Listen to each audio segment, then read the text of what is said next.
Hi guys, Mr. Jaeger here, and welcome back to Star Citizen, and welcome, we're here, you can sit to the left of me, it's IAU 2954, woo! And for now, everyone who's deafened, yes, it is finally time for our favorite time of the year to arrive. This is Intergalactic Aerospace Expo 2954. And what's even better, I can record the train station! For those who don't know, last year I unfortunately struggled to even get past the train station because of heavy lag. It was ridiculous. But now I can showcase the Tobin Expo Center trade area, train station, with the cool shit that I couldn't talk about last year, including some new stuff as well. So in the Tobin Expo Trade Center, I think I recall seeing you before. Oh, nice. Okay. No, anyway, sorry, I saw that character like a while ago, and then I've seen them come back. It's like, oh, cool, they actually do have, it's like they're real people.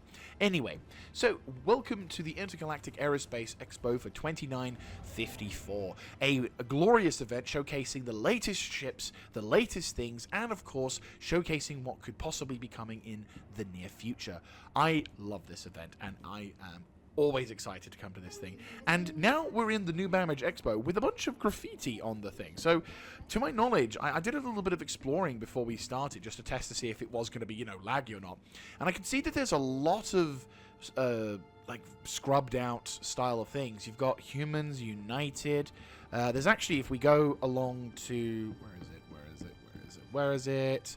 Yeah, over here, there's like a panel that's been destroyed, which is, I can barely read it, but that has the same thing, or that has the same graffiti as some of the other stuff. You can see that the security or the local janitors have taken steps to fix it, which is,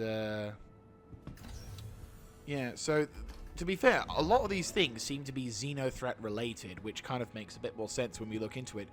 Though I feel that this one, don't buy the lies. I kind of feel like that's probably players from 4.0 who've just expressing their frustration at the lack of features that are be coming into Star Citizen 4.0. So everything else I could well believe is in universe. That's just a pissed off player. That is someone who doesn't have engineering coming to their patch anytime soon. Oh! And watches all the hate comes in. Now, so to my knowledge, this looks to be a bit like Xenothreat has reared its ugly head here. But the other thing that I really kind of found cool, and I was really pumped and excited to see when I first saw it, was this thing.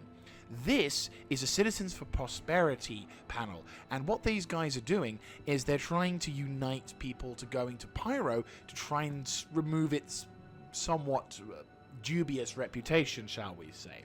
So you've got a whole bunch of panels and stuff. I think there's even some sort of screenies somewhere nearby. I think if you go to this side, you get to see it. Yeah, so you get some screenies, and there's like some pamphlets and stuff you can have. And it basically, extinguish threats, fight for peace. So what it's trying to do is it's trying to encourage people to migrate over to the Pyro system to try and bring back some law and order. Because for those who don't know, the Pyro system, apart from being obviously the next big thing for 4.0, it was actually a system that was abandoned due to it running out of resources from mining. And unfortunately, squatters, pirates, and all that other jazz have decided to come through. There's been some abandoned, like, notes here. Oh, hello, there's a new note I didn't actually see before. Diversity, delivery pilots, mercenaries, medical salvages, and more. Ooh, well. I mean, with 4.0 on the horizon, everyone's getting super pumped for it. But no, you can actually see there are some important pamphlets. But there are also some pamphlets which I think are coming from Xenothreat themselves. Because you got this one saying, stop the invasion, beware ships under alien control. Buying alien makes them strong and us weak. When the next war comes, they will use their ships against us. You must stay united to survive. So I'm guessing some of the old Meza regime groups have decided to rear their ugly heads today, which is a bit of a shame, to say the least, but hey-ho. Anyway, that's the station. This is 2954 IAE. I love this event. I have been covering this event now for 5 years. This is the 5th year in a row. I will proudly, I will proclaim that in the highest of sense. Oh, that's actually kind of cool. But yes, no, this is the 5th year in a row that I have been covering the Intergalactic Aerospace Expo, and in this I do a little bit of a series where I make videos talking about all the cool things, such as getting certain ships. Oh, you know, I might just grab a couple t-shirts, might as well. Oh, shit, didn't need to do that. The face of someone super excited. Anyway, so in this event, in this video series, I'm going to be going through all of the new ships, and oh, Miska's got some good stuff. Yeah, get back up eyes on that. So we're going to be talking a bit about all the new ships, and also all of the new sort of mechanics, talking about some of the ships that I've sort of played around with, and I kind of use this as a means of a benchmark to talk about what I like about Star Citizen's latest latest and greatest versus what I think could be cooler, or just talking about just general ships as well as my thoughts on the matter. Ah, yes, there they are. I also get to fawn over the latest ships that are due to come out but not quite been released as of yet. Best boys! I was really sad not to see that I could buy this IRL. Like, I mean, you probably can buy it IRL in like a store or whatever, but I would so love to take Argo Astronautics t-shirt with me to places. I would, without a doubt. Get so many confused faces, but I'd be like, I don't care. I'm an Argo Astronautics lad. They're the best at logistics. But anyway, so we've got quite the event for you today, and if I'm not mistaken, we can go to just these people just chilling on the side. Squatters getting ready to attack. So yes, here we go.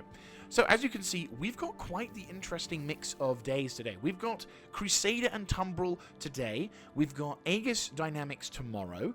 We've got Mirai and Misk on 24th, 25th. And then the 25th, 26th, we've got Gatak, Aopa, I'm not even going to begin to pronounce the third one, and Esperanza, so Xeno Day.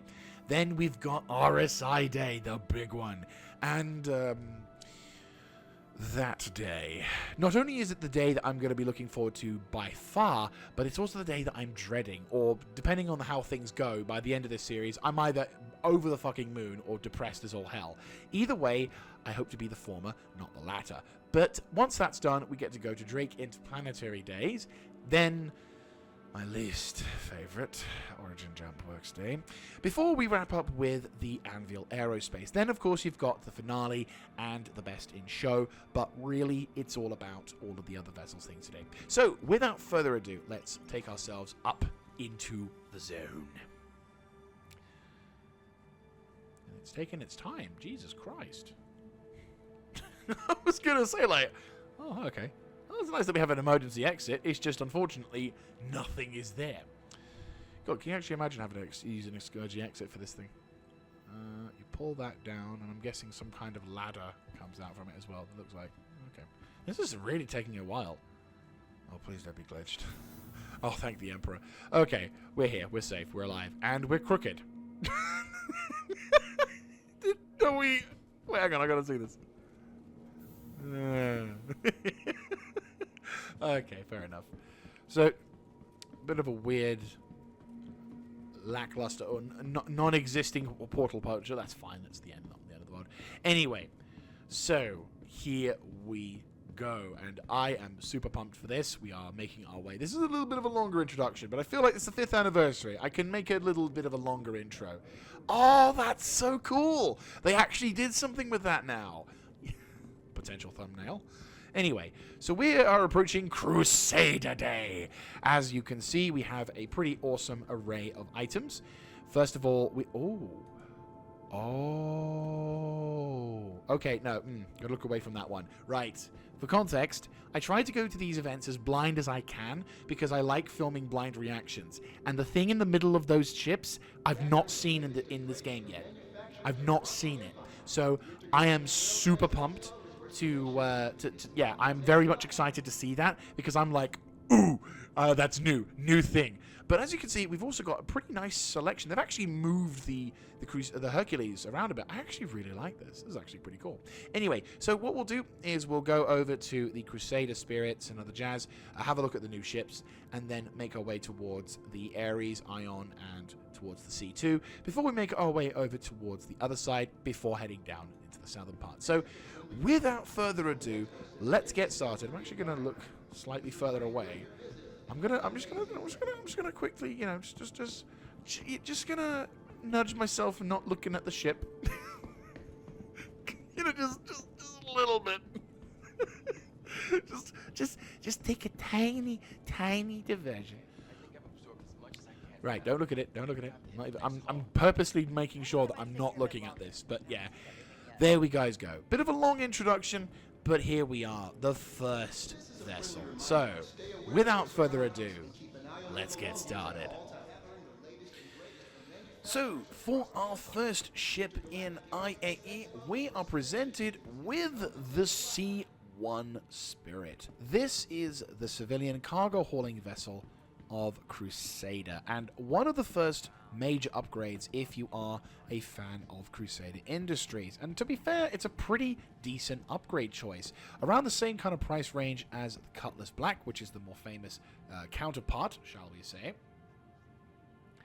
It's a pretty solid, reliable vessel with a lot to give for those who are wanting to get the most out of their initial kind of cargo hauling. So as you can see by the two giant engines and, of course, VTOL thrusters on the side, this vessel can get itself into a pretty decent variety of scenarios. And better yet, here is probably the strongest feature of the C-1 Spirit.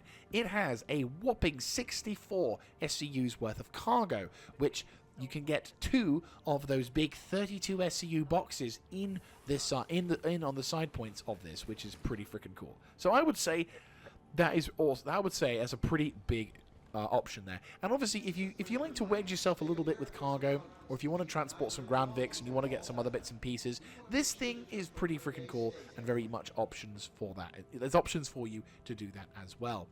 Also in this area, which is a nice little thing, is you have access to all of the panels as well. So if you're with all the components and features that are going to be introduced for future editions of Star Citizen to take advantage of, being able to access the components in this relatively easy to access point is going to be pretty massive. And I would say, as well, in terms of these things now becoming ever more present, like bit by bit we're getting closer to when having different components is going to become a major factor as to how your day-to-day runnings proceed. It is going to be something that you're going to have to think on a little bit more and more. And hello, you're new. So yes, in addition to the component access, we've now got the engineering side of things. So for those who don't know, the engineering is going to be coming into Star Citizen, and it's going to be in one of the big things about engineering, which is not coming in 4.0, much to everyone's chagrin, or not chagrin, depending on what stance you are on those. But basically what's going to happen is players are going to be able to be a lot more in depth with how their ship functions, from oxygen, atmosphere, life support settings, to gravity, to how certain powers is being distributed, all of that jazz. And eventually you'll be able to control what sections of the ship do what. Now, for some people out there, that's going to be a really cool feature. And I'm guessing this just, that's nice, you actually get to go into that particular thing. But for some players out there, this is going to be a thing that they're going to be like super pumped about. Oh, okay, there's the avionics. Okay. Fair enough. So for some of these players, they're going to be sort of super pumped about it, and they're going to be going absolutely mad for it. And there are going to be some players out there who aren't overly keen because they feel like they're going to lose access to their much larger ships. I lean more towards, I like the fact that we're going to be able to, I like the fact that games are going to, that CIG, or Star Citizen is going to encourage more people to use the smaller vessels if they're running either solo or with a small duo or trio, because running around like a headless chicken on a massive vessel on your own doesn't really make a huge amount of sense. And also, I kind of like that a lot more of the smaller ships will be more commonplace, and the larger ships, will have loads of other players involved. So I personally think it's a good thing that they're going to be encouraging this kind of gameplay, but obviously I can imagine some people's views may differ on that. But I personally think it's going to be cool regardless for that. So going into the living accommodation, we have room for 2, as you can see by the 2 beds, and we also have access to weapon racks, suit storage systems, living amenities, and all that other shebang. Upwards over here is also the storage canteen. Now, obviously, because this is the expo center, we're not allowed to actually tap onto this little thing. But if you're wanting to store stuff in your ship, you get over to here and you plonk the button and you're all good. Now, when it comes to the the seats. Let's have a little look-see. So on the right-hand side of it, you've got access for the co-pilot, who will be able to use the tractor beam, which is located to the stern of the ship, which will just move over towards here. Oh, damn it. So, as you can see, over on the rear of the ship, that little grey dot, which we can't really move around a bit, we're going to be...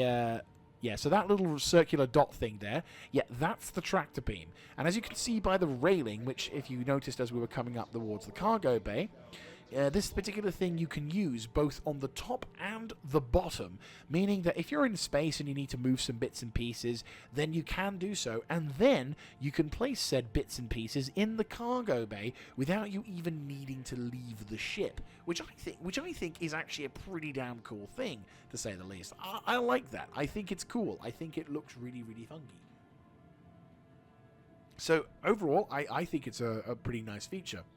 And in terms of defense, you do have some DACA with you, as you get 4 size 3 M5A cannons with, in addition, some 4 size 3 Arrestor 3 missiles. Now, the C1 is not really a dedicated combat vessel. That's the A1, which we'll be having a look at in a second. But as for defensibility forms, the C1 can kind of hold its own. It's not great, but the whole purpose of the C1 is not so much about...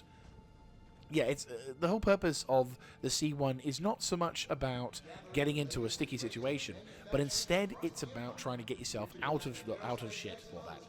Now, herein is where I would say the pluses kind of start to become minuses. So the first thing you may have noticed is this ship is wide. This fucker is huge along both sides, and the little stumpy landing gears on the front and the sides means that this thing isn't really suitable for arduous terrain. And unfortunately, the tongue of the cargo thing, like father, like fucking son, sadly, means that when you try and plump this thing down in an arduous terrain or any hilly or bumpy kind of things, you're going to be clipping in a lot. So that is, in a sense, a disadvantage. And the other big disadvantage, which I'm not going to lie, the Zeus has kind of spoilt me. You can only go in from the back. And I'm like... I kind of want to go in from the front because you got the ladder and the underside and it looks so cool, and I really like how it... Oh, damn it. Yeah, no, the Zeus has kind of spoilt me a bit, I'm not going to lie. So, yeah, I'm sorry, C1. You're good, you're really good, and I'm not going to lie.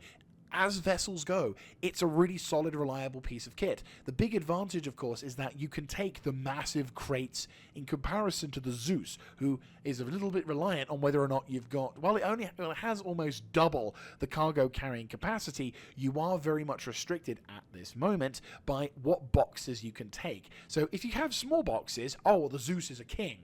But if you got the smaller boxes, not so much. But yeah, no, I am sorry, C1, but... in comparison, we have a little bit of a different one for this guy. And oh boy, he's got a lovely treat. So, we've seen the civilian, and now we get to play with the military. This is the A1 variant of the ship. So, this is the A1 Spirit. Don't know if they kept... Is it still known as the A1 Spirit, or is it... Yeah, it's still the A1 Spirit. So, the A1 Spirit, to be fair, we should probably consider it and using another name just because of all the amount of potential confusion that could be happening. But yes, the A1 Spirit has more or less the same features, except there isn't a tractor beam at the back, but instead a size 1 remote turret with 2 size 1 laser repeaters. But the other thing, which is very nice, and if I practice this enough, I'm going to do something pretty freaking cool. So, if I do this right, there we go. Yeah, that's the other thing that this ship has. Yeah. Yeah. This is the difference between the C1 and the A1. The C1 has a 64 SCU's worth of cargo. The A1 has 10 size 5 storm burst bombs. and it looks wonderful. We even have a little engineering little pad here as well, which is pretty cool. I'm kind of wondering what kind of engineering you'd be having. It's like big red button, drop bomb, drop bomb, drop bomb. Yeah, no, you'd be dropping lots of bombs. Yeah, so the interior is more or less completely the same. You're pushing over towards that. Ooh, it's because someone stole the thing. I thought it was red because it was military. God damn it. But yes, so internally, more or less exactly the same thing for this thing, except, of course, the 10 size 5 bombs. And I can tell you right now, as I attempted to bomb something the other day, yeah, this fucker drops and it hurts. They have a boom, and these things are very powerful. They're not cheap to fix either. So I'm definitely going to have to spend some more time practicing with these things, because, oh my god, these things are amazing. But you have to be very careful, because otherwise you'll die, much to my chagrin. But yes, so I won't lie. The difference between oh, for God's sake, someone's already died. Yeah, he got hit by one of the bombs. You don't even have to drop and they kill people. Now that is some shock and awe. I'll see myself out. Anyway, so yes, same issue as before when it comes to the C1, which is big, wide ass, stumpy legs with a giant tongue for the whole thing. But at the same time, it's still, in my opinion, if you're going to go between the two, the A1 is, in my opinion, for what I need right now, vastly better in terms of what you want to have for bombing, what you want to use for all that other jazz, and it'll be so smooth in that realm. Now, I'm not going to lie, I'm very much keen on this particular vessel. It's probably going to be something that I'll get in-game. In fact, I think I've got in-game. So I like this thing, but I definitely would feel that its disadvantages are still noticeable in that realm. If the Zeus had a bombing variant, though, oh my god, imagine that. Anyway, so without further ado, it is time to look away and have a look at the big bugger in the room, which is, of course, the A2, the beast that started it all with the bombs. Don't worry, we'll be getting to the Intrepid in a second, but this is the big boy. This is the Crusader Industries Hercules, which this particular variant is the fighty fight one. So this one has the least amount of cargo, containing only about 216, but at the current moment, the C2 is the largest cargo carrying capacity vessel in Star Citizen, and it looks like they've got the engineering side. Okay, so there's the panel things for that, and I'm guessing if you want to open up the thing on the side, they're probably going to add some of that feature into it as well, GG.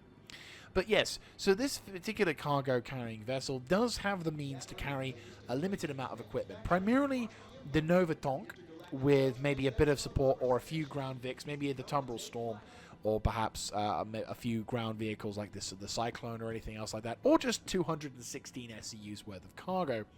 But instead, this particular vessel has a few other little things alongside, namely meaning the 4 size 10. I'm not shitting you. That's right. 4 size 10 Moabs. Or mobs in this particular case, but I'm going to call it Moabs because it's what the Moab's for. It's pretty freaking huge. The size 10 bombs, which, oh, they're so precious. I love them. They look so lovely. It's really, really nice. I like bombs. I'm a simple man. I see a bomb, I like it.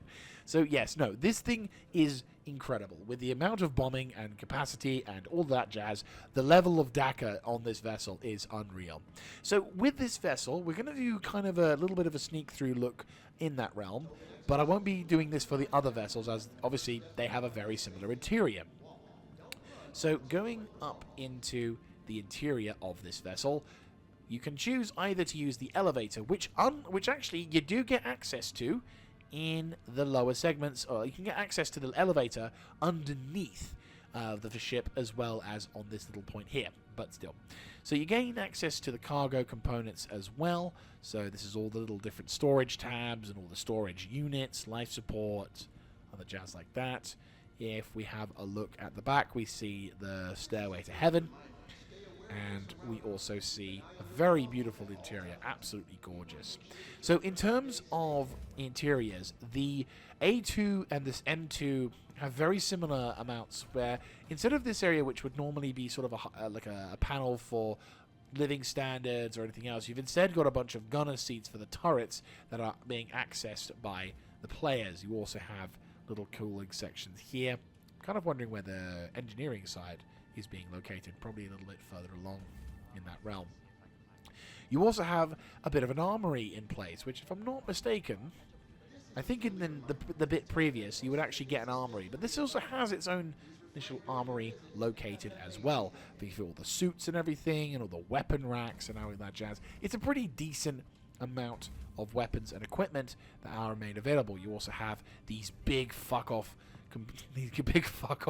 items, which are massive. I mean, Jesus Christ, these components kind of scare me with just how much crap is inside them. It's kind of nightmare fuel-ish, if we be honest with you, but still, they are already cool. I do love the interiors for this thing. Like, the interiors for this ship look absolutely gorgeous. Really, really love that particular thing.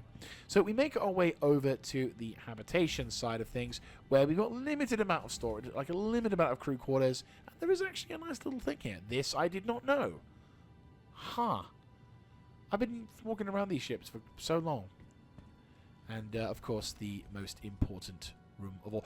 Oh, no. Someone got trapped in there. Someone's got... Oh, no. Oh, no, no, no. Someone got trapped in there. Oh, no. We can't open it. IAE claims another casualty. But yeah, so there's the interiors for the habitation side. Oh, that's actually kind of funny, I'm not going to lie. I can just imagine some poor person. Let me out! Anyway, making our way towards the areas, you get access to more of the I don't want to say containers, no. The components. Alongside here, you've got the shield generators and elements. You will be able to, with the engineering upgrade as well, you will be able to access... God, where is... Oh, there's the... Oh, there it is. Oh, damn. Okay. But yeah, so... going into the interior for this particular zone, you will be able to, with the engineering update, fix a number of the components by using the multi-tool and varying degrees of equipment and tools on that to help get you into a good spot. So I'm going to head into the pilot seat to begin access to this particular thing. And apparently my character's just going to tell... Yeah, he's going to teleport there. Right, do I have access to these things? Yeah, I had a feeling. So yeah, with these being the new MFDs and with all the new systems in tow, we're probably going to gain access to limited amount of functions for them. This is the showroom edition of the stuff, if that makes any sense. So we're not going to gain access to all the fancy pants toys because obviously we don't want to be taken off with those things. So with the C2 military editions, this chair with this panel is going to be kind of a common sight, as you have a spare gunner option at the top as well, which is quite a lot of gunner options. I mean, this is a dedicated bomber-ish. It definitely has a lot of... You will need to have a lot of gunners being able to keep yourself safe and secure, all the while trying to, blow up the nearest target for that one. It's not a super... it's not like an actual full-on everything about this is bomber-related, but because you've got the size 10 bombs for it, I would say it does its job pretty well, at least for the moment. In terms of practicality, however, it's a bit kind of bleh, if I'll be brutally honest with you. Like, the thing with the Hercules series of ships is this is more of like a final part of a journey towards achieving some kind of goal. And unless you're doing cargo hauling, having an A2 is kind of like dedicating a shit ton of time to blowing something, and having the A2 is a very useful thing for Jump Town, for example, if you want to piss off all the players by nuking everything in the nearby vicinity. But once you've nuked things once, it can become a little, shall we say, one-trick pony-ish. So, sure, when you know a bunch of people are going to be standing close together, it's going to be useful for that. But until we get such things as player-made facilities and dedicated targets or missions that really could do with someone dropping a size 10 fuck-off weapon on it, it's not that practical at this moment. But in terms of its cool factor and how much it look badass you look when you drop a size 10 bomb, oh no, that thing beats it every time. So, we've waited long enough. Let us see what the new ship that Crusader Industries is throwing against us. The timing. The timing. So this is the Intrepid. Huh. So this is my first blind reaction to this. And I gotta say,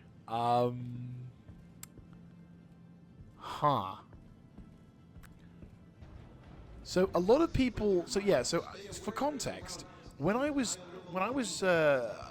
listening in the Discord of the org I'm in, and there was one guy. He was basically having a look at this particular ship, and yeah, he was basically saying that it looks like an Ares and an MSR kind of did the hokey pokey, and this thing came out as a result. It looks like someone got the Ares cockpit and put it into a smaller ship, but didn't shrink the Ares cockpit because there wasn't any room. What an interesting design. I mean, okay, so this is a starter ship from the Crusader Industries, and this particular vessel initially had a size 3. Was it size 3? Was it a size 3? Yeah, size 3. Does it have any details on specifications? Oh, there's no details on that. That kind of sucks.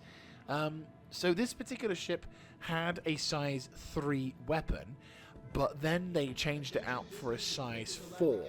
So, because the community was like mega pissed at this particular ship getting undergunned so much, they apparently changed it to a size 4 weapon. So I think you can probably change this out for something else. But we've got the Gatak las repeaters, which is not bad for a starting weapon. For a starter ship, that's not bad. So this ship also has 8 SCUs worth of cargo, which I'm guessing that's what these are for. Okay. Oh, hello. You can actually get in this way. Can you? Wait, is this like a lift to get in? Oh, shit. Not good. I just realized, I'm like, that's not the cargo hall. Wait, what the fuck? Okay, so this is... Wait, is this VTOL? Okay, so this is VTOL. So we've got... So how the fuck do you get in? Is there like a door or something? Okay, you open them up. Okay. Okay, so you open up the... Okay, so this is like a cargo bay. At least I think it is. Yes, it's a cargo bay. Because it looks like it gets scrunched up, and there looks to be some doors or something. But I'm kind of worried, because it's like... Yeah, no, that's definitely not a space you can stand in. That's for sure. So how do you get in? Where do you go? Oh, okay. Open that up. Oh, it's the fuel can. Oh, okay. That's intriguing. You can connect the fuel. Ah, okay. No, here you go. Ah, yes. Okay. Oh, God. What is it with Crusader and giant fucking ramps? Okay. So, side access point. Right. Okay. This is intriguing. So... In terms of accessing it, it's gonna... Okay, so it's a bit of a cramped space, but manageable. Guessing this is the... Okay. So we got components, size 1s on the side. Okay, we've got access to some things here. Oh, this is weird. This is very weird. It's almost like we're inside the Herald from a Drake... Like, this gives me Drake Herald vibes. You know what I mean? Like, it feels very cramped. Okay. So, we return. Unfortunately, my recording software decided to say, and stop recording whilst I was talking about some stuff, so we unfortunately missed a few things. But I will go back and we will get this done properly. So, as I was saying before, it's very, very weirdly, very intriguing design sort of ship to this, and I'm getting a Herald vibe where everything's just way more restrictive. But looking into the rear here, look at this interior. Seriously, this is really kind of nice. Like, I'm finding myself getting pretty impressed with it. Like, oh, hello. And look, I have a working mirror. This is so cool. Look at this. It's actually working. It works. If you wear a helmet, though, I discovered, to my horror, it doesn't show when you're wearing the helmet. It just shows the eyeless. Oh, that's horrible. So yes, we're just gonna be going helmetless today, because then at least I don't have nightmare fuel. But yes, so we are in this location, and look at this beautiful interior. Seriously, and like, as Crusader ships go, this is pretty impressive for a solo flyer. And if we go over to here, we'll be able to get ourselves sorted. Hello. Rando in the background. So as you can see by the open areas and all of that jazz, we've got the components located here. We have this nice little cargo bay. And looking into the interiors here, we actually see the... There we go. We actually see the ability to access the cargo bays and all the other jazz from here, which I actually quite like. Like, you can actually see someone who's actually trapped. I'll open this door up for him, and there you go. They're in there. Let me try to see if I can open up the door for them. Is there another door that allows me to open it up that way, or not? He's hello. I'm trying to open the door. Oh, there we go. Hang on. Oh, for fuck's sake. Just open the damn door upwards. There we go. Christ. There we go. Hello. Yeah, you too. But yeah, no, looking at this particular door, it's intriguing. Oh, wait, where's this? Please keep clean. This is the ship. Oh, God. But yeah. Oh, okay. This guy's got Xenothreat helmet. Intriguing. Intriguing. I think I've also got Xenothreat stuff, if I'm not mistaken. I need to remember where I put it, but I've got it. But yeah, so I'm not going to lie. This ship, I like it. I mean, it's not bad. I'm not going to lie. There are times like this. Oh, hello. Oh, God. But no, there are times like this where I kind of almost half want to say, like I kind of wish I could start with this ship, because this would be kind of cool. You know, you've got your interior, you've got your storage accommodation, you've got your bed, you've got all of these other little things here and there. I like this ship. It looks pretty cool. So apparently you've got 2 size 1 missiles that are located somewhere on this vessel. I'm going to assume somewhere, like probably in like a missile pod thing. And I said, we've got a size 4 laser repeater on the top front. So, like, the Intrepid is... It's a unique vessel. I definitely feel like it's a bastardized version of the Ares Inferno, or probably more correct, an Ares Ion, and the MSR. Oh God, yeah, Jesus, yeah. No, the MSR and the Ares Ion had a bastard child, for sure, for defo sure, but like, it's charming in its weirdness. You know, like, I don't know what it is about this vessel, but I like it. It feels like a good. It feels like a good. It feels like a reasonably decent starter ship. I don't know the price for the vessel, actually, to be brutally honest. Oh, hang on, 65. Dude, okay. So I'm just looking at the website. I'm using the Star Citizen Tools as my reference guide for the website here, and it's currently listed as 65 standalone and $60 in Warbond, which. It's not bad. Like, I'm not gonna lie, this ship is kind of good for its price. Okay, before they changed the before they updated the firearm to be from a size 3 to a size 4, because it was a size 3 at first, and yeah, no, without a doubt, size 3 not appropriate, but a size 4 that changes things. So yes, that's the only weapon you've got, which means you're limited in terms of what you have to be pretty much point the direction you want to go in. So the biggest flaws I can really see right now is no cargo bay that you can walk up into, i.e. you're limited by size 8, so size 4, yeah, 2 size 1 style cargo bays, which only allows you to put limited amount of items inside. Okay, not great. Other downside, well, it's a very small ship. In comparison to all of the other vessels, it's quite small. So in terms of its... It's like a Herald, though. It's actually bigger on the... It looks small on the outside, but on the inside, it's like a Zeus, really. It was kind of scary. Zeus! It's my go-to calling for that thing.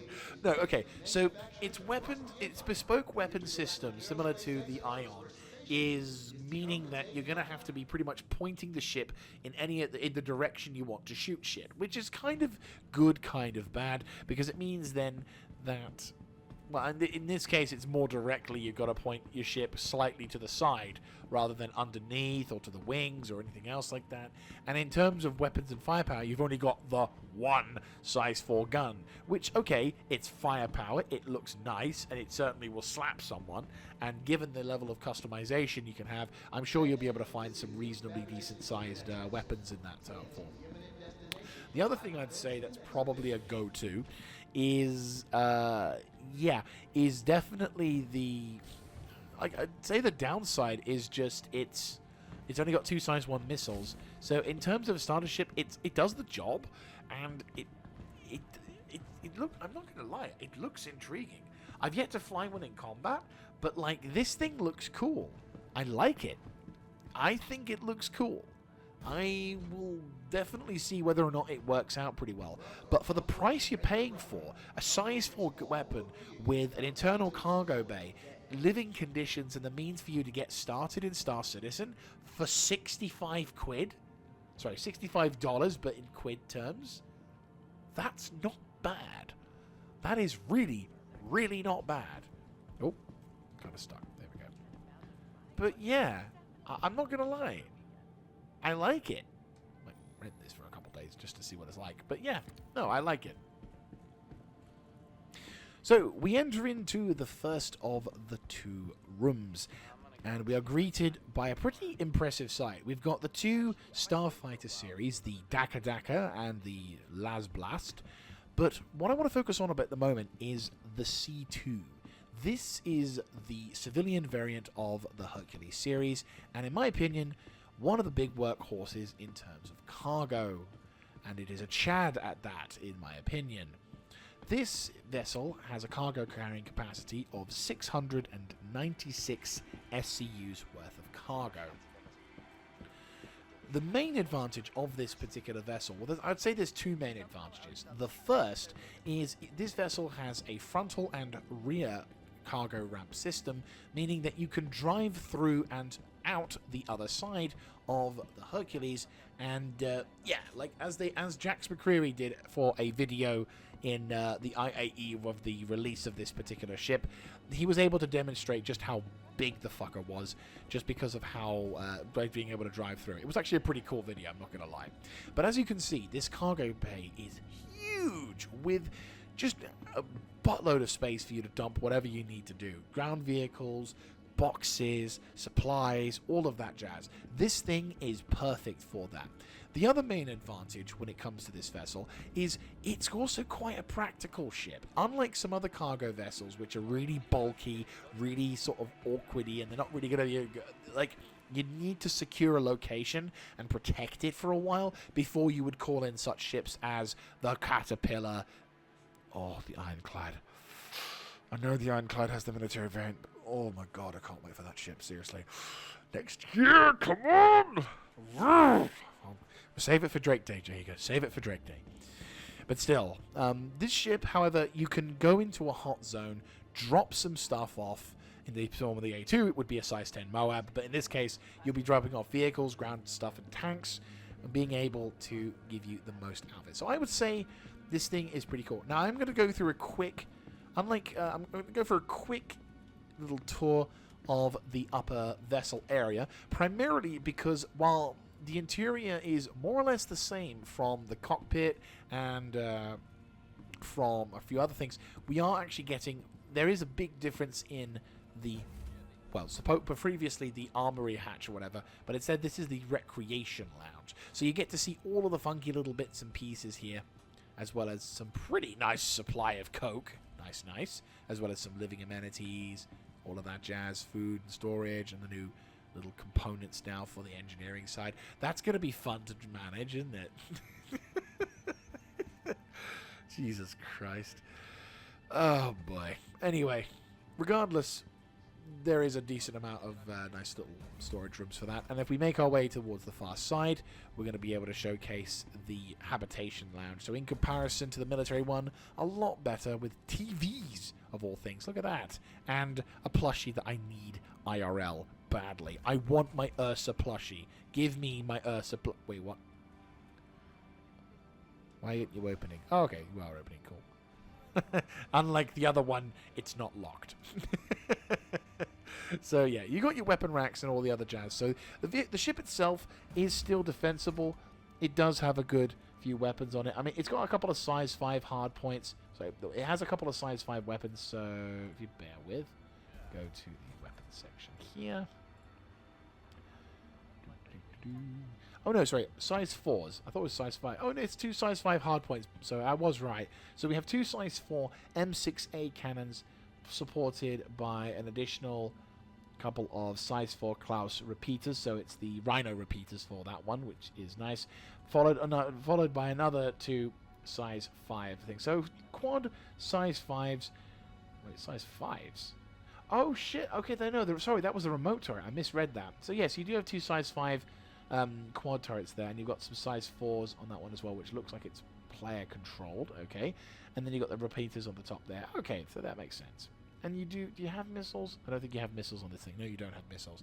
So yes, even though you are a cargo vessel, you do still have a bit of a punch to you, which is nice. Yeah, I wouldn't advise going into combat, though, because this bugger is big and heavy, and while she may be more maneuverable than your average large cargo vessel, she isn't exactly on the spot, shall we say, with her agility skills. But regardless, I think this is... personally, I really like this vessel. I don't use it because I kind of fell in love with the Caterpillar. And also I love the Ironclad too much. But this vessel, in my opinion, is a really solid piece of kit. And if anyone who is wanting to get into the end game of cargo hauling, they would not be going amiss if they decided to go with this vessel, that's for sure. So, now that we've talked a bit about the cargo, let's talk a bit about the Dakar. So, the Ares... So,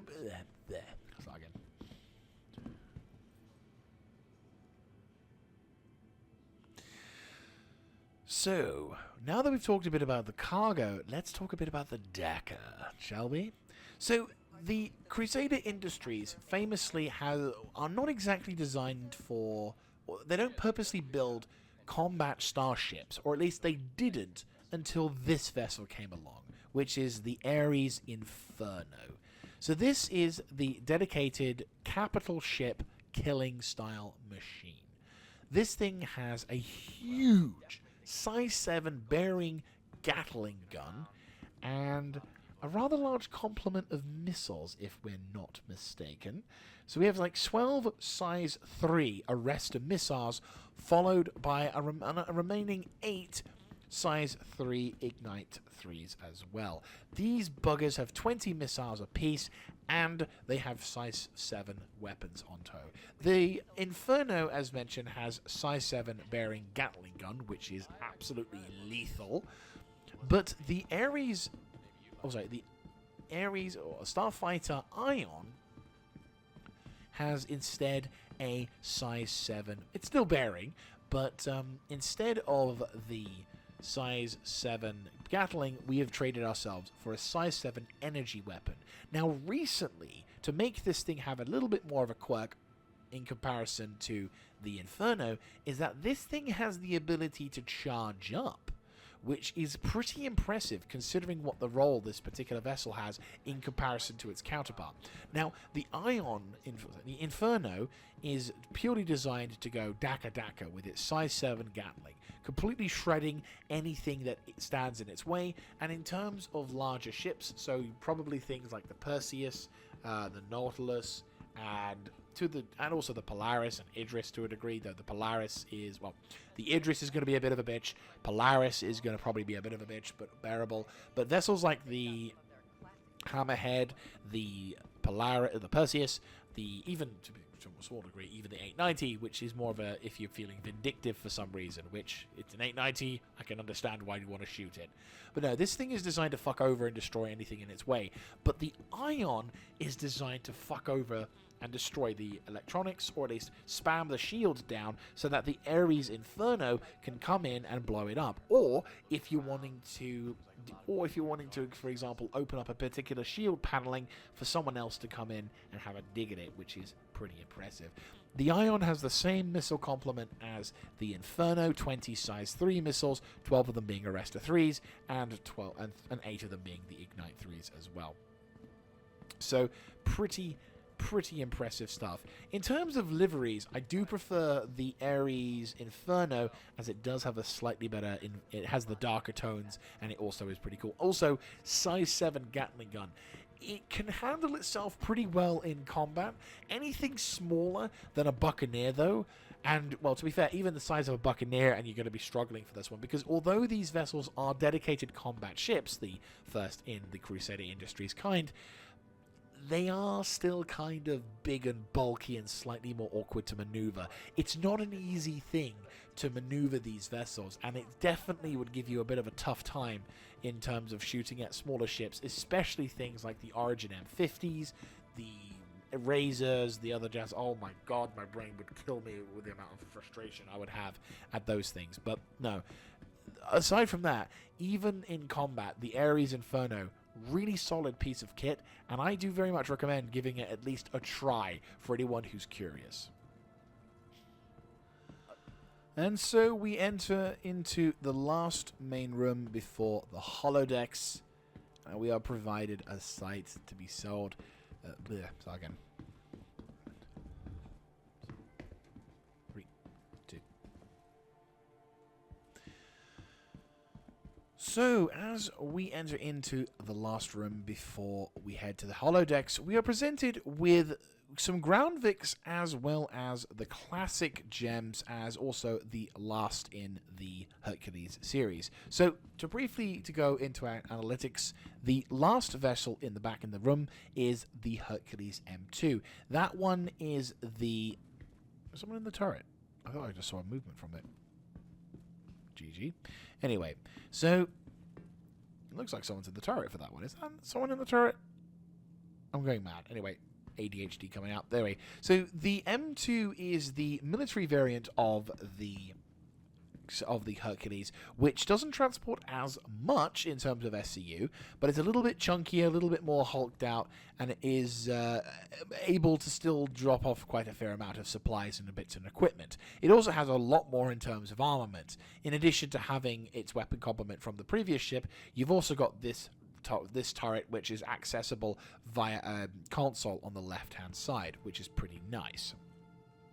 Cargo carrying capacity is 522 SCUs, and as well as some improved military components. It also looks pretty swank as well, but out of all of these, I'd probably say this is the least effective use version, just because it's the military one, so it's not got as much cargo, and it doesn't really have a unique thing about it except it's military, which doesn't really say a huge amount, sadly. But, either or. Moving on to this vessel, though. Now, this vessel, for me at least, is the granddaddy of all Crusader ships in Star Citizen. This is the Mercury Star Runner. A lot of players, when this ship came out, called this the Millennium Falcon for a couple of reasons. First, it has that Millennium Falcon vibe that if you enjoy Star Wars a lot, you'll kind of get the vibe from it too. But you can see it's all kind of merged into sort of a one element towards it. You've got the turret, which I thought was occupied for some stupid reason. My brain, I swear I just saw movement from the turret, and my brain was like, her.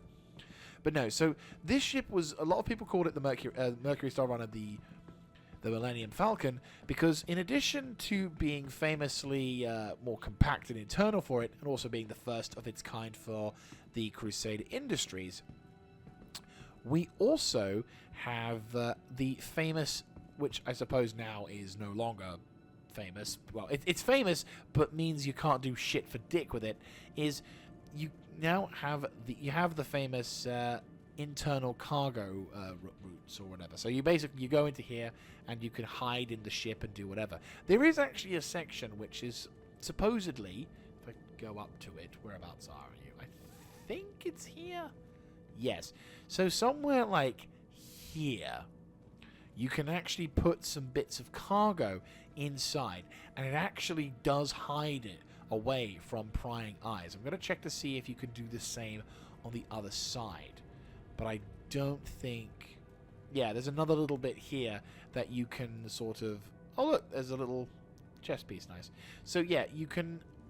So I think it was more to do with the right-hand side than this area. But there are limited parts of the... Yeah, there are limited parts of the ship that you can place cargo inside, and it is actually undetectable. But the thing is, a lot of players now know this. A lot of players are 100% like, I know exactly where the hidden panels are, so there's no point in trying to hide it. So sadly, I feel that this advantage is a little bit lost to the history books. But at the same time, it was cool having it as a kind of vessel that allowed you that functionality at the very least. But the thing that makes this ship really dynamic, quite dynamic, is it was the first time that we had a ship that could customize, or that players could muck around with and actually enjoy. It's one of the first ships that it had its first integrated sort of interactable button screens and the ability to interact with the lights and turn things off or on. Going into here, we had the new kind of cargo the new kind of ship internal as well. So in addition to having these really nicely designed sort of mixture between function and form, if I there you go, put the lights on for that one, you also have the ability to have doors that would lock, that would allow players to customize where they put things. You've got the chest room, really nice interior, to be fair. Like this is very nice for it at the time. You've also got a habitation on the other side with, again, really nice... Oh, nice, cool. That's new. Or at least I haven't noticed that. It's been a while, to be fair, since I've been in one of these, but looks pretty decent. Someone's got a teddy bear and a smelly pair of shoes. Handy days. That's a hazard if I ever saw one, like a tripping hazard, or especially if you're in Atmo, good luck trying to keep those things before smashing into the side or something. But going back into the server rooms just for a minute, one of the main functions of this ship isn't actually to be a sneaky cargo smuggler. It's actually for data security or data transmission. So in here is a chair which you hop into, and then this little... I'll just quickly hop into this chair just so you can see the panel.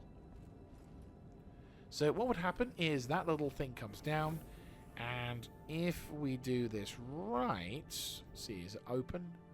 No, not quite. Okay, so we'll have a look on this side. And if you look at that circular thing with the circular round to it, I'm going to turn this thing's retract.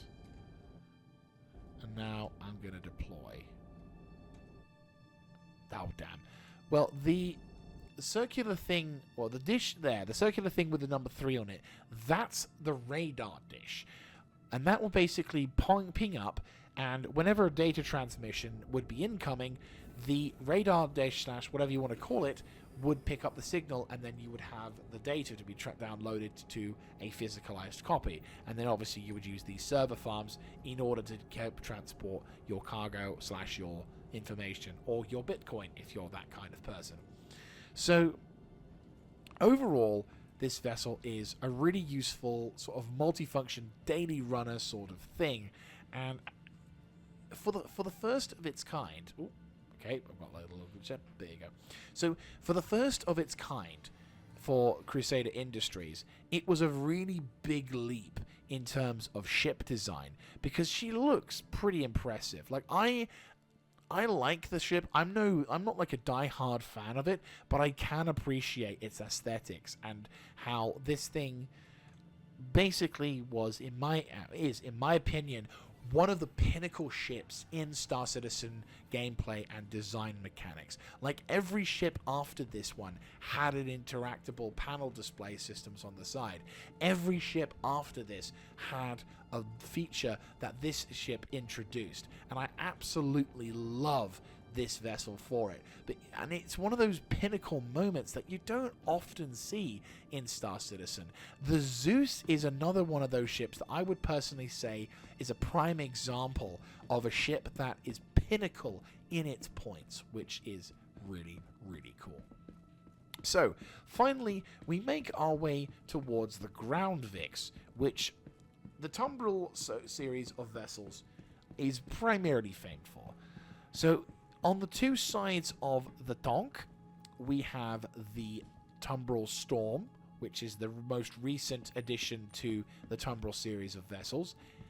It's a sort of light infantry, it's a light scouting variant of vessel, which can provide limited infantry support with its gun, but primarily... Let's see if I can interact with this thing. There we go. Oh, it's not going to let me do it. Okay. But yes, this thing is primarily designed to act as an infantry support / reconnaissance vessel. And as you can see, it's also got a decent amount of component access. It's quite a speedy little thing as well.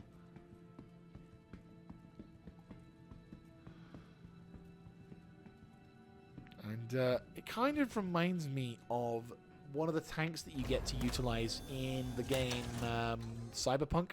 I can't remember what the vehicle in Cyberpunk is, but it has a very similar style internal system.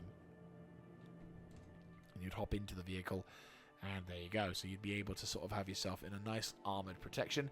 View from the inside is pretty terrible, but what you would be doing instead is there would be a remote... There it is.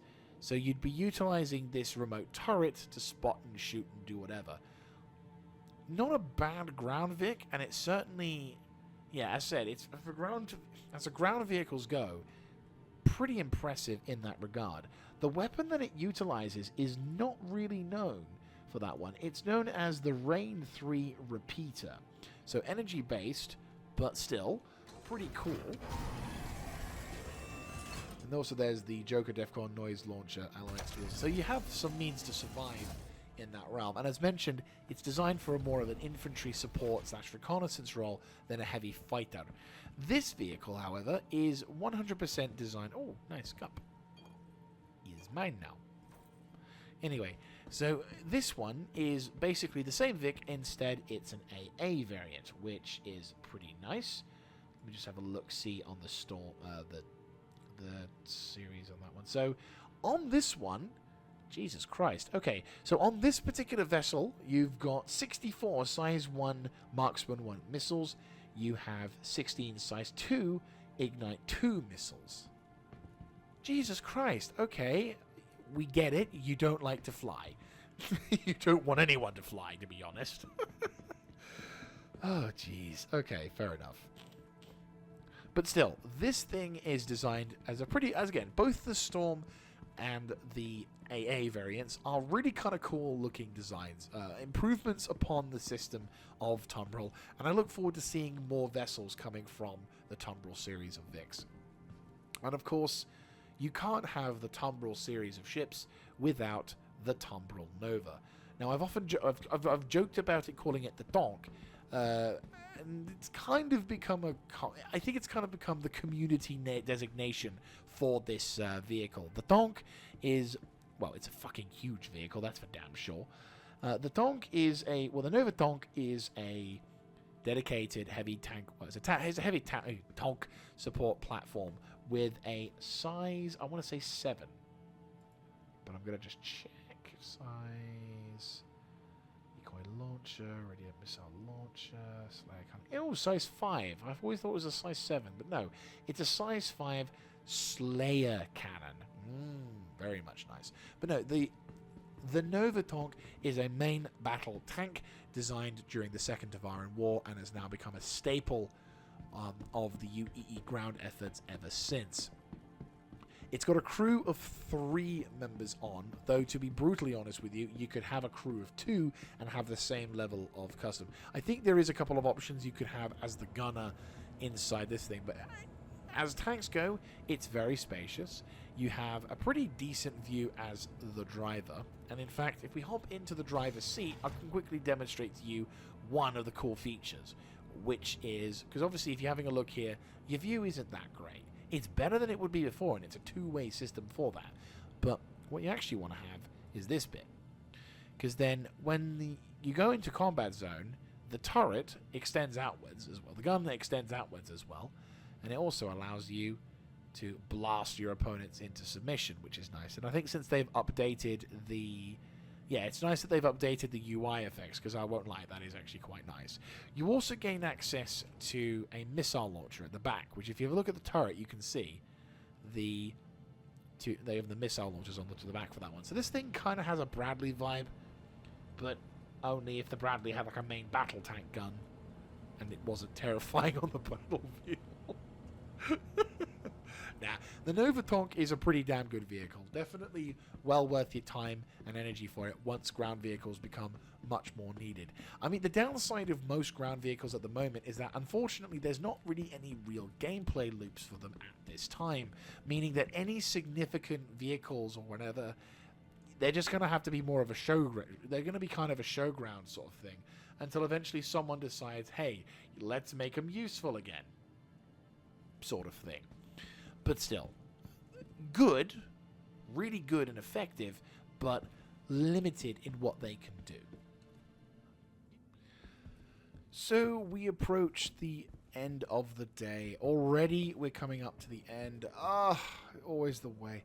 But regardless, we're having a pretty good time of it with the Crusader ships. Not a huge amount of vessels today, but we've got still a few more of the ground Vics to showcase. And of course, the classic ground Vic for the Tumbril series is, of course, the Tumbril TR. If I had to describe this vehicle, it's the Warthog. The Tumbril TR is a simple 3-man ship ground Vic with 1 gunner, driver, and a passenger. Limited size 1 weapon, does the job, is the Warthog. I don't think there's any better way to describe what this vehicle can do, except it's the Warthog.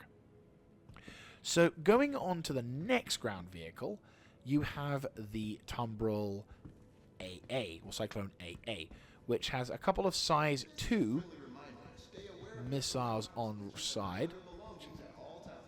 Well, a few size 2 missiles and a couple of size 2 missiles, providing the means for you to be able to say, oi, fuck off, to anything that is flying around your immediate AO. Then you get the TR on steroids, which is the Tumbril Cyclone MR.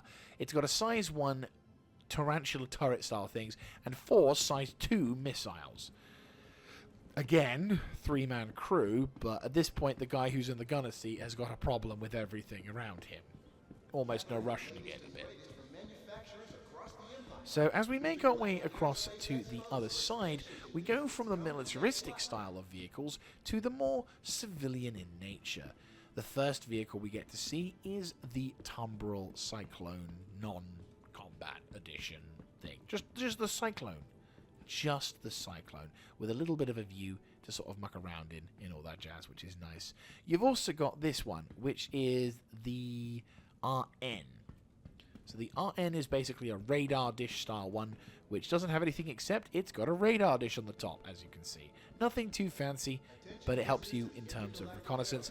But probably one of the more popular ones out there is this thing, the Tumbril Cyclone RC. Now, this thing is a racing variant of the Cyclone series, and I actually kind of like how they've added a few more icons to it now. That's actually really nice details. One of the main features of this vehicle, which I actually don't know at the time of the recording if it is or is not functional, is it has a couple of booster packs, which this is what the exhausts are for. So it gives this vehicle a little bit of a boost in certain points. You may have seen this quite commonly used during the Daymar Rally, as well as a number of other racing events. This thing is a prime ground vehicle for such things like that. And when they finally do fix up some of the ground vehicles' weight distributions, the handling mechanics, and other things in future patches, this vehicle is going to become an absolute beast on the field. And let's not forget, Pyro's coming. Oh look, someone on 10 perk. Anyone for a cornhole patrol reference there? Anyway, going on to the holodeck. This is basically where we're going to be seeing all the items just waiting around in the corner, or waiting in the wings, or in this particular vehicle's case, waiting for multiple years and no sign of them at the moment, which is kind of a shame. This is the Tumbril Cyclone Ranger. This is a ground vehicle which is, I think it's the first ever physicalized bike in Star Citizen. It has 2 size 1 tarantula style guns onto it with limited amount of cargo storage. I personally like these ground Vics, and I was completely in love with them when I first saw them. But unfortunately, after many years, a number of years of no real results or any promises from this one, I kind of was a bit like, not so fussed about them anymore. And as such, I upgraded from them. But to be fair, the main reason why this is the case is because a lot of the ground vehicles, well, the Ranger bike is difficult to program, and as such, it wasn't really producing the results that you need. So no, unfortunately, in this particular case, the Cyclone Rangers not coming into the game at any time soon, at least from what I can tell. They may be coming in soon at some point, but at the moment, this is all we have for them. I do look forward to seeing something like that, because I think the Rangers would be impressive, to say the least. But, yeah. On the other hand, though... Oh, hello. We got 2 of them. Okay. We actually have the Genesis Starliner. So this is from Crusader Industries, and the Genesis Starliner is it's basically a civilian transport ship. Think Boeing 747 before the Boeing controversy. So you have all of the public transport ship, and imagine this kind of vessel is the means of being able to get from A to B if you don't have a big ship. So it's quite a large vessel with a decent amount of complement for passengers, but it's more designed around the luxury and it helps people get from A to B, and overall it looks pretty impressive. But apparently, in the eyes of in the terms of the law, this thing is kind of dominant all over the place with how effective it is. This is probably one of the next big things that Crusader Industries has to sort of tout in terms of what vessels make them a lot of money in that realm. And I won't lie, this vessel, she looks good. She definitely has that appeal. I can't say that I would be the one to get this kind of vessel, but I certainly would love to be on one of these vessels as soon as it gets on. It's just the concept of a ship that doesn't have weapons is not for combat. I can't handle it. It's got to have a gun. Why doesn't it have a gun? Ah! Well, I'll leave that man to have his panic attack for later on. And hello, Mr. 10%. Anyway, so there you guys go. The first day of IAE. A pretty solid day. We had a pretty nice selection of things. Unfortunately, my recording software decided to fail on me at the worst possible moment when it came to doing my first impressions of the Intrepid. Really sucks that happened, but I've googled some fixes, and so far it would appear to be working as intended now, which is a nice change of pace. So anyway, I hope to catch you in the next episode, which, if memory serves correctly, it's gonna be Aegis Day, I think. I mean, it's gonna be. I think it's gonna be Aegis Day. I want to say it's Aegis Day, but we're gonna run to find out. But no, I would say this event is so far been a pretty awesome one. Well, this day's been a pretty awesome one, and I said the Intrepid, very intriguing, but at the same time, I like it. I can appreciate why people say that they done him dirty, but oh, I was right. It was fucking Aegis. Get the fuck in there. So yes, I will see you guys tomorrow, technically speaking, for Aegis Day, whereupon we'll be having a look at all things to do with what used to be the UEE's prime weapons supplier. And I'll just get that sorted for the thumbnail later on. But until then, thank you all so very much for watching, and thank you very much for tuning in to the 5th anniversary of the IAE. This thing is awesome, and I look forward to doing many more of these into the future. So, from me to you, thank you very much for watching, and I'll see you in tomorrow's episode.